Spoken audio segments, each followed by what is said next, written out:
March 12, 1945. Holloway Ranch, Montana. The Army truck arrived at dawn, carrying 12 German prisoners wearing faded uniforms marked with PW in white paint.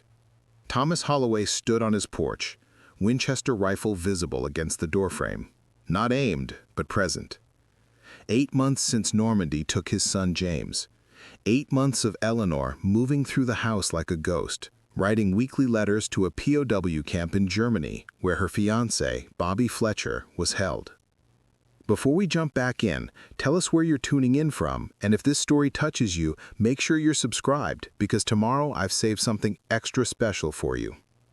Colonel Ashford from Fort Missoula made the arrangements official. Agricultural necessity, Mr. Holloway. Geneva Convention compliant. Corporal Donnelly supervises. 80 cents daily wage paid to the U.S. government. Thomas's calculation was simple.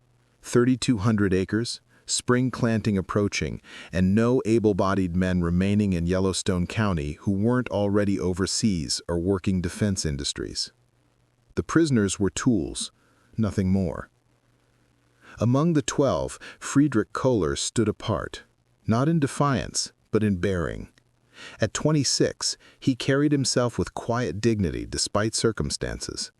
Former veterinary student from Königsberg. Captured at El Alamein in 1942. Africa Corps, Rommel's army. He knew horses. The ranch's temperamental mare, Dancer, had been refusing the bridle for weeks. Fritz approached slowly, singing softly in German, a lullaby his mother had taught him. The mare's ears swiveled forward. Within minutes, she accepted the bit. Eleanor watched from the kitchen window, coffee cup cooling in her hands.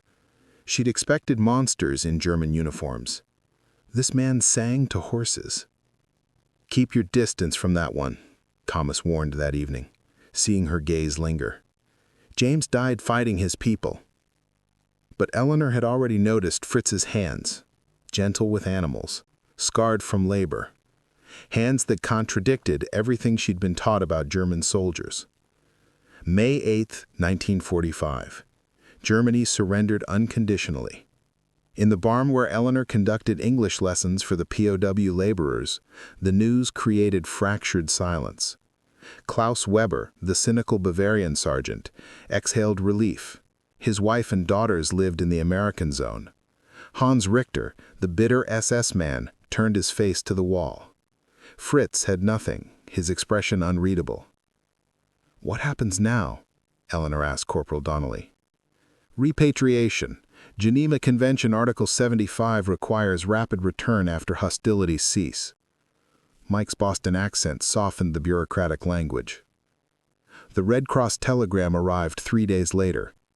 Eleanor watched Fritz read it twice, his hand steady, despite the content. Königsberg had fallen to Soviet forces in April.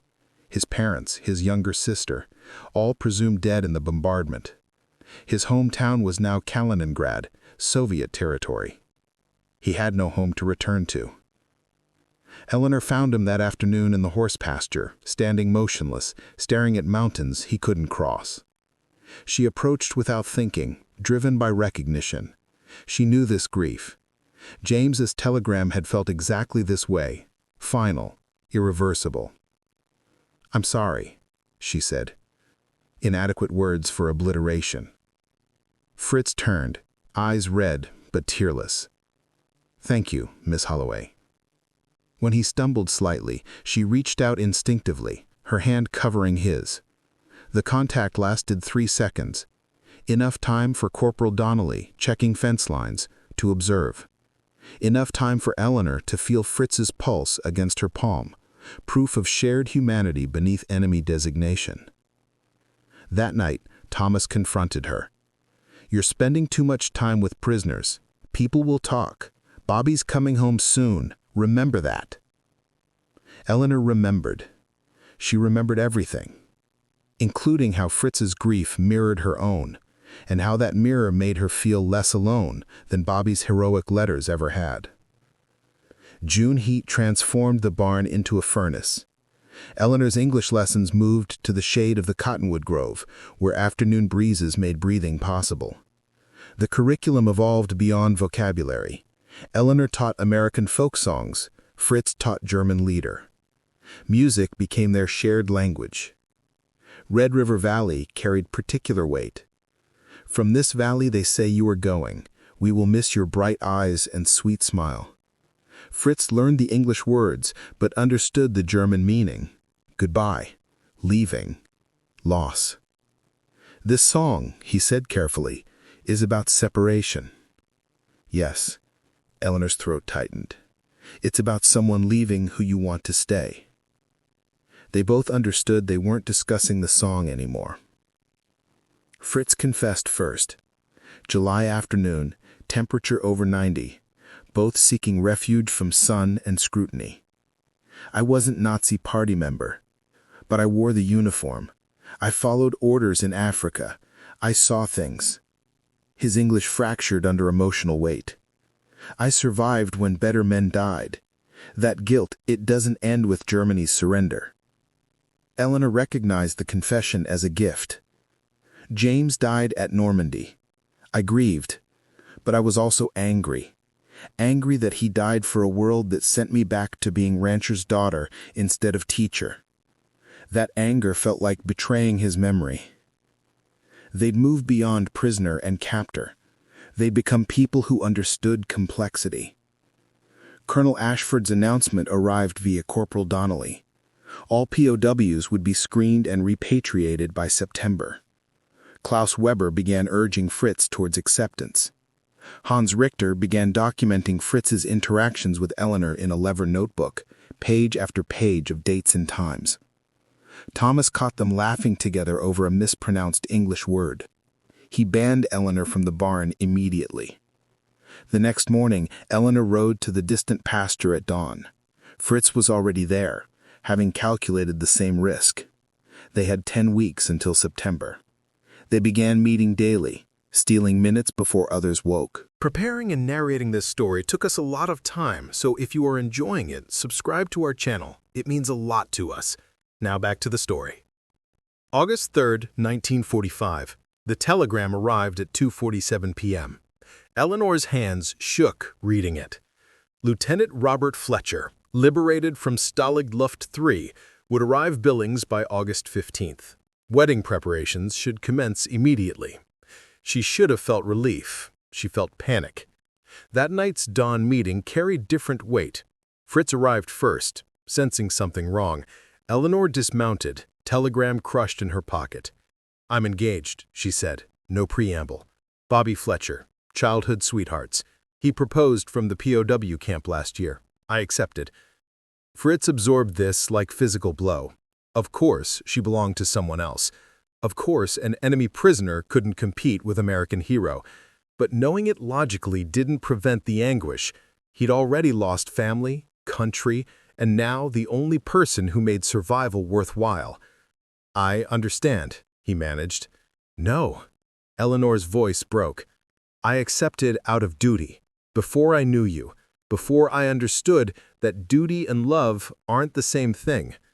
Eleanor, I love you." First time saying it aloud.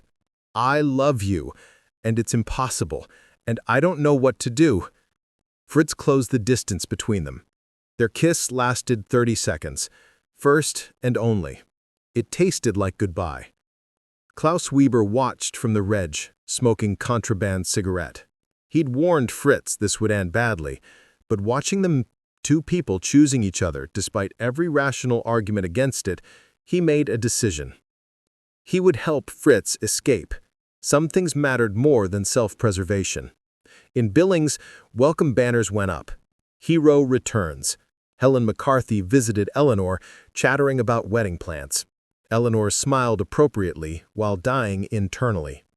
She'd made her choice before the telegram arrived. Her packed bag, hidden in the line shack, proved it. She just hadn't admitted it yet. August 15th, 1945, Billings train station. Population 23,261. 300 attended Bobby Fletcher's homecoming. High school band played "When Johnny Comes Marching Home." Welcome banners stretched across Montana Avenue. Eleanor stood beside Thomas, wearing her mother's pearls and practiced smile. Bobby descended the train steps, 40 pounds lighter, eyes hollow, movements too quick. Their embrace was public theater. He held her desperately, and she held a stranger. The welcome dinner at Holloway Ranch occurred 3 days later. 30 guests, roast beef Maria Sanchez prepared from hoarded ration coupons. Bobby couldn't eat, couldn't sit with his back to doors, kept scanning windows for threats that didn't exist. He saw Fritz working with horses in the distance, froze completely. "Why are German prisoners on your ranch?" His voice cut through dinner conversation. Thomas explained, labor shortage, military authorization, close supervision. Bobby heard none of it. He saw German uniforms, heard German voices. Stalag Luft 3's guards had worn similar uniforms. The men who'd executed 50 escapees after the Great Escape had spoken that same language. Bobby found Fritz in the barn that evening. "You're a Nazi. You're a coward. Your people starved us, beat us, murdered prisoners." Fritz stood silent, accepting the verbal assault. What could he say? Bobby's suffering was real. German camps had brutalized Allied prisoners. That Fritz's own captivity in America had been comparatively humane didn't erase German crimes. Eleanor watched from the house window. 2 men destroyed by the same war, facing each other as enemies when both were victims. Bobby proposed moving the wedding to September. "We'll marry quickly, start fresh. Everything will be like it was before." But nothing was like before.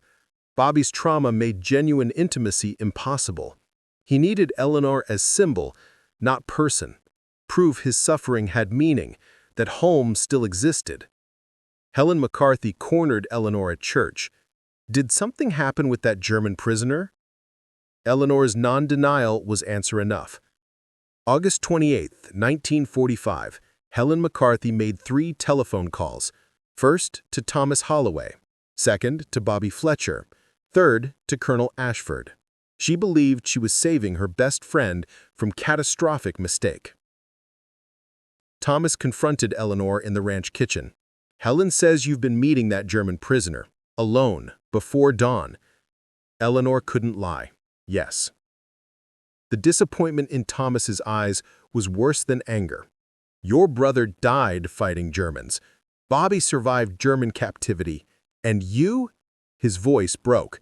"You betray everything we've sacrificed." Bobby's reaction was volcanic. PTSD, captivity trauma, and betrayal collided. He stormed to the POW barracks at dusk, found Fritz, and attacked. Fists, rage, 2 years of accumulated suffering channeled into violence.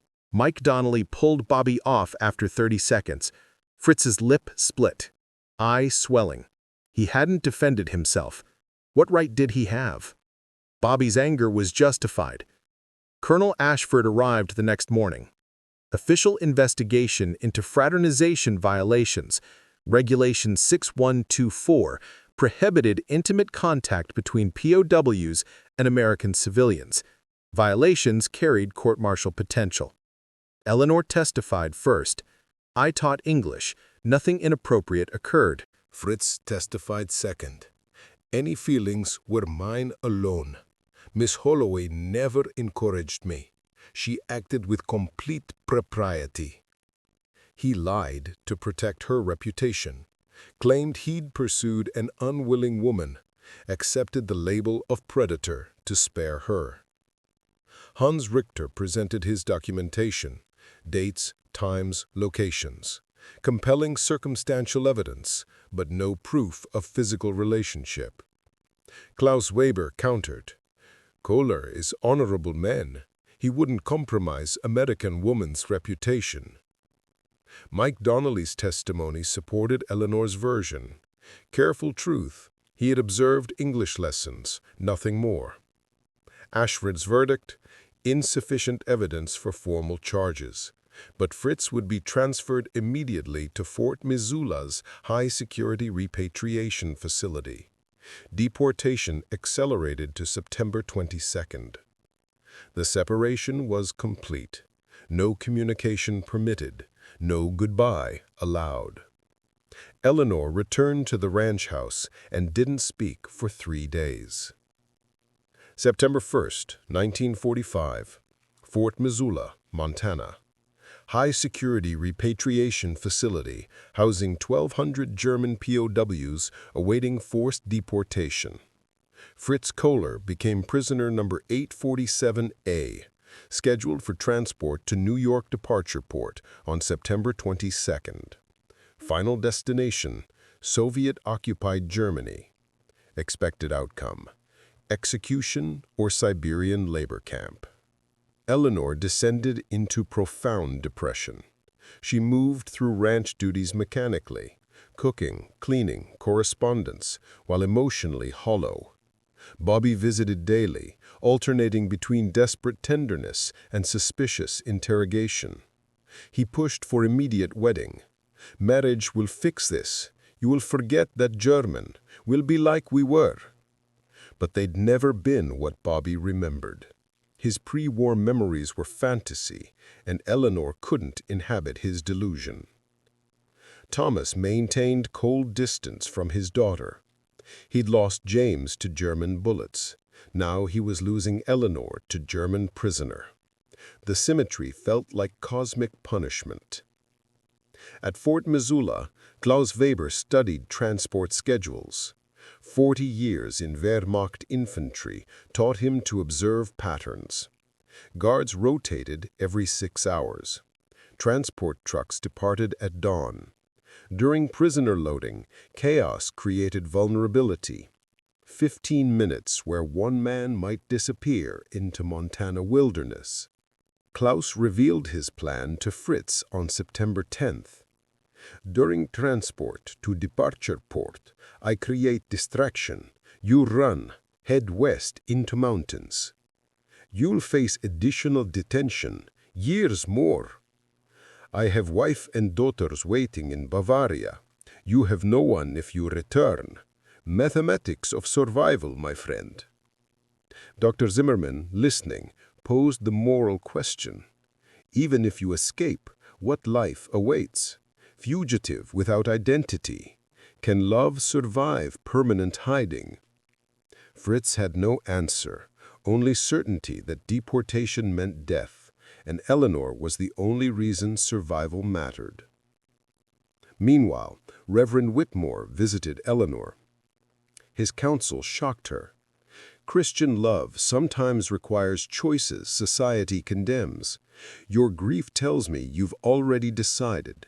You lack courage to honor that decision. Maria Sanchez, delivering supplies to Fort Missoula, smuggled Eleanor's letter to Fritz. 3 sentences. September 21st. Line shack. I'll be there. Mike Donnelly, guilt-ridden over the investigation's outcome, facilitated the message delivery. His conscience had chosen side. Bobby set wedding date September 30th. Invitations were printed.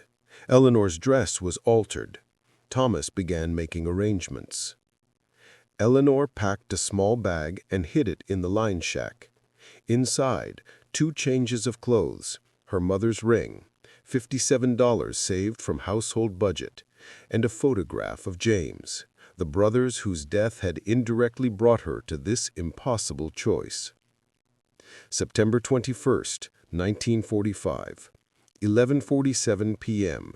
Eleanor Holloway slipped from the ranch house while Thomas slept and Bobby's truck sat parked 3 ranches over. She rode Dancer bareback through darkness, carrying nothing but the hidden bag and certainty that had solidified over 2 weeks of pretending to plan her wedding. The line shack appeared at 12:23 a.m., abandoned homestead structure on Holloway Ranch's western edge. Fritz arrived 17 minutes later.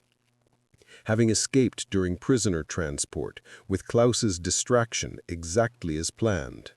Klaus was in military custody by now, accepting consequences without regret. They had until dawn, 3 hours before Fritz's absence triggered a manhunt. I have forged papers, Fritz said. Dr. Zimmerman created them. New identity, Frank Coleman, ranch hand from Wyoming. I'll work as itinerant laborer, move frequently, avoid documentation. You're asking me to come with you. No, I'm telling you what my life will be. Fugitive existence, always hiding, always risking discovery. You'd lose everything: family, respectability, security, your name.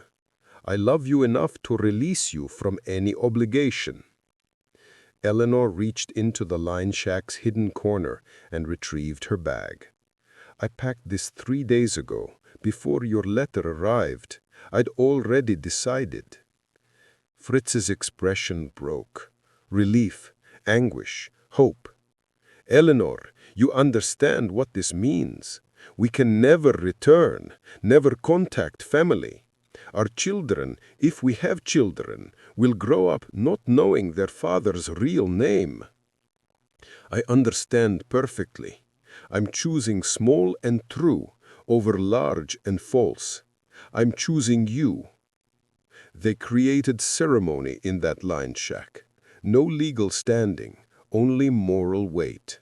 Exchange of vows witnessed by Montana darkness and their own desperate courage.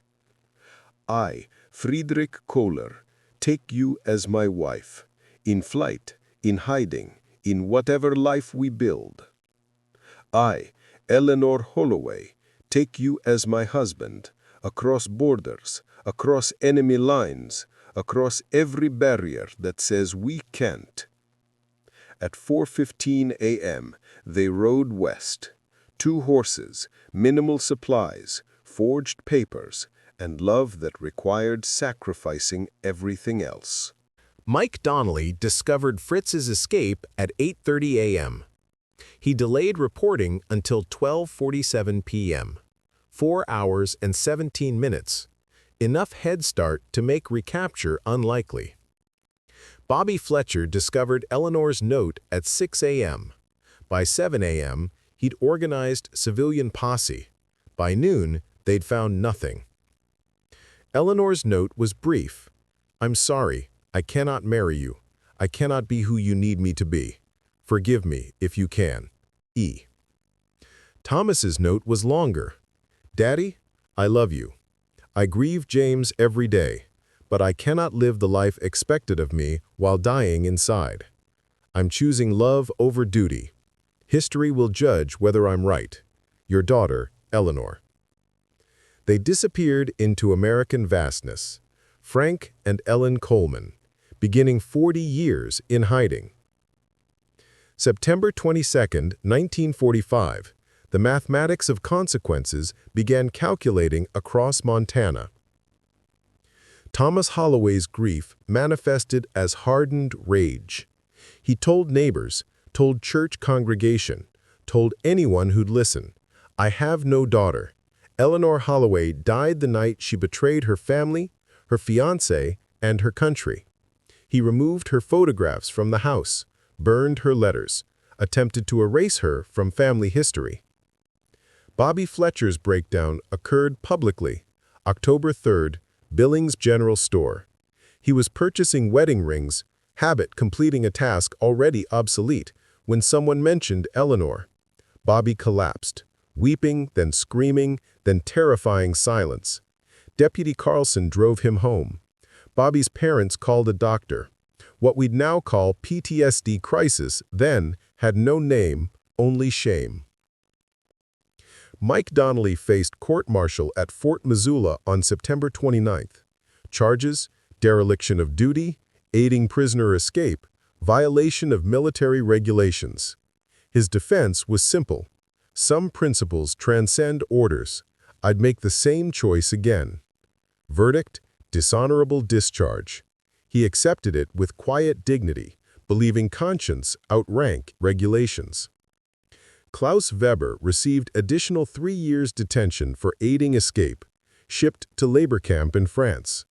He told interrogators, I spent 34 years being cynical.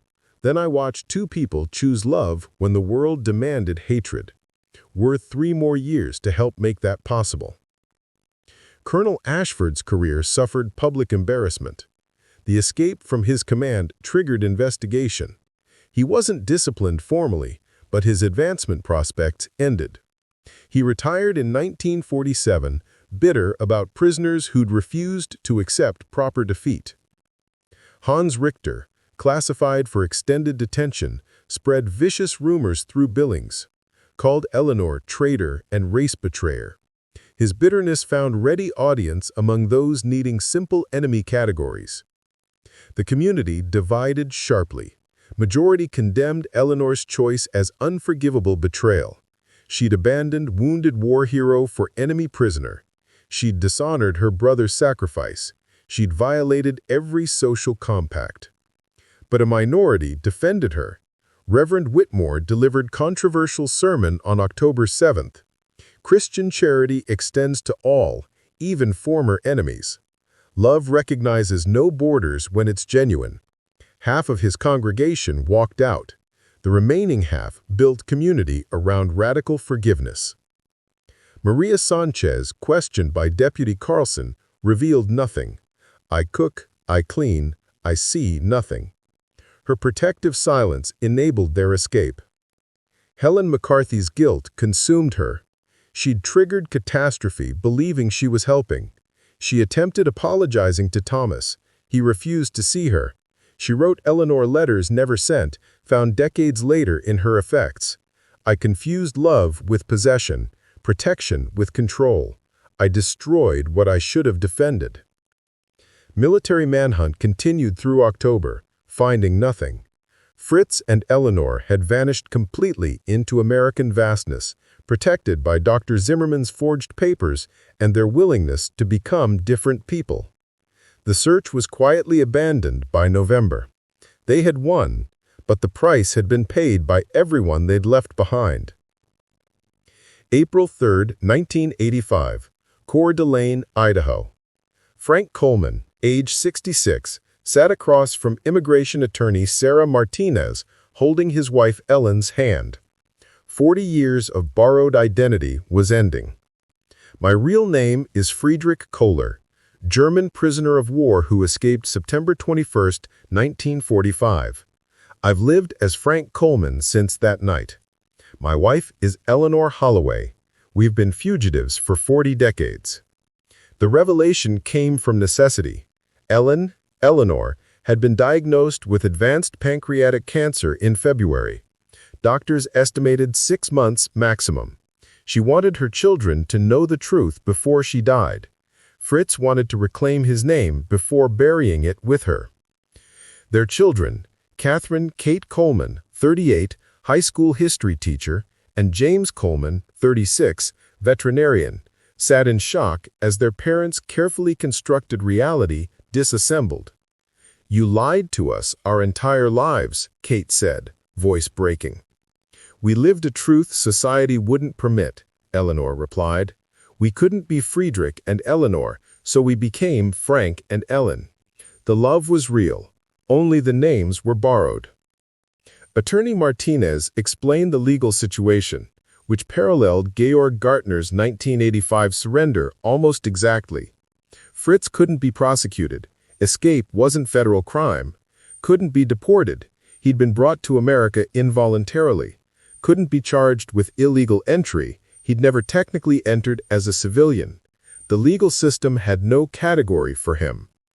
The story broke nationally on April 15th.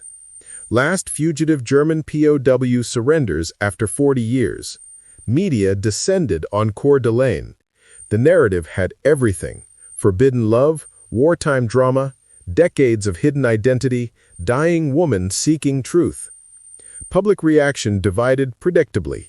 Some called it romantic, others called it treason. Veterans groups issued conflicting statements. The debate raged across editorial pages nationwide. But the private reckonings mattered more.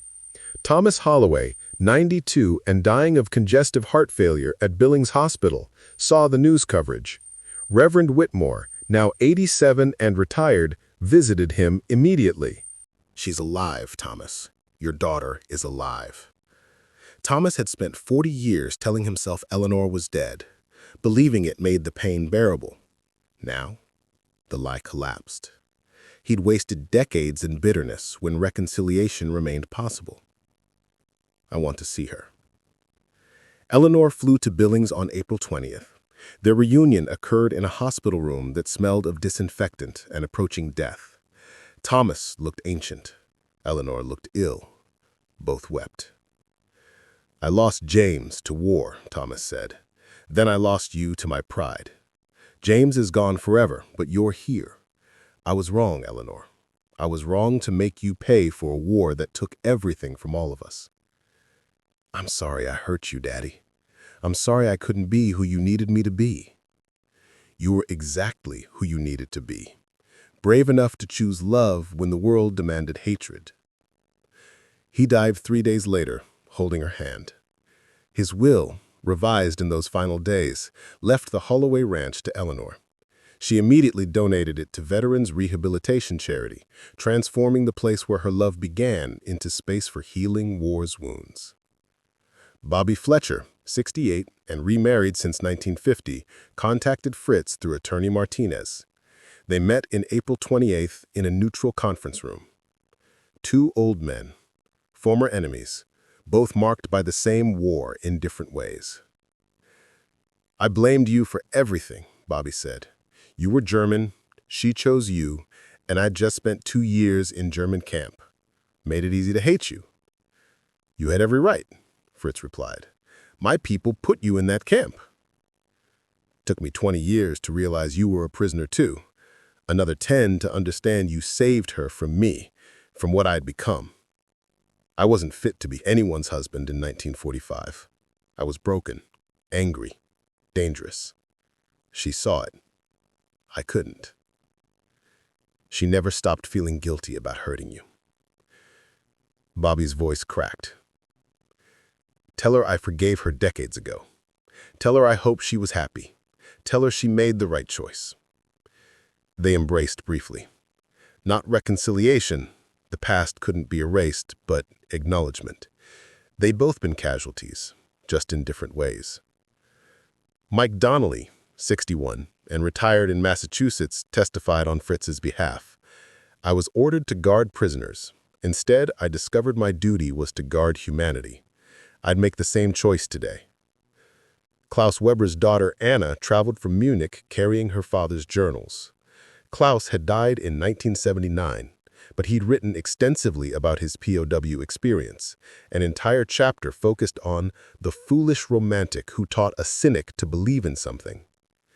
Klaus had served his additional 3 years, returned to Bavaria in 1949, reunited with his family, and lived until 79. Before dying, he wrote, "Helping Fritz escape was the defining moral act of my life, the moment I chose principle over survival instinct." The legal determination came May 15th. No charges, no deportation, path to citizenship granted. Judge Margaret Thornton's statement, "Mr. Kohler has lived American values, work, family, community contribution, for 40 years while hiding his identity. Today we simply make official what has been true in substance since 1945. Fritz's citizenship ceremony occurred June 12, 1985. Eleanor attended in wheelchair, too weak to stand. Kate and James flanked their parents. Bobby Fletcher came, sitting quietly in the back row. Anna Weber attended representing her father's memory. Mike Donnelly traveled from Boston despite poor health. Maria Sanchez's granddaughter came, representing the cook who'd protected their secret. As Fritz recited the oath, "I hereby declare on oath that I absolutely and entirely renounce and abjure all allegiance," Eleanor wept. These words, spoken at 66, formalized the choice they'd made at 26 and 23, terrified in a Montana-lined shack. The judge's final words, "Welcome home, Mr. Kohler. You've been American in everything but paperwork for 40 years. Today we make that oversight official." Eleanor died August 7, 1985, surrounded by family. Fritz held her hand. Her last words in German she'd learned across 40 years together, "Es war alles wert." It was all worth it. The dedication of the James Holloway Rehabilitation Center occurred September 21, 1985, 40 years exactly from their escape. Fritz spoke briefly. "I was enemy soldier who became American citizen 40 years late. My wife chose enemy over ally. We spent 40 decades hiding because we loved each other at the wrong time in history. But there is no wrong time for love. There are only wrong systems that make love illegal." This center honors James Holloway, whose death shaped my life. Without his sacrifice, without all your sacrifices, this nation wouldn't exist as a refuge for people like me. The dedication plaque read, "Small and true over large and false. Dedicated to healing war's wounds across all borders." Fritz lived until 2001, age 82. His obituary told the complete story. By then, most who'd condemned their choice were dead. A new generation read their story and saw not betrayal, but courage. Their impossible love between enemy prisoner and rancher's daughter rippled forward, teaching subsequent generations that enemy is temporary designation, but humanity is permanent. The Montana landscape, vast, indifferent, eternal, accepted their story into its geology. The mountains didn't care about borders. The land recognized no nationalism. Eleanor and Fritz understood this from the beginning. Love, like land, transcends human categories. Their 40-year odyssey proved it. Up next, you've got two more standout stories right on your screen. If this one hit the mark, you won't want to pass these up. Just click and check them out. And don't forget to subscribe and turn on the notification bell so you don't miss any upload from us.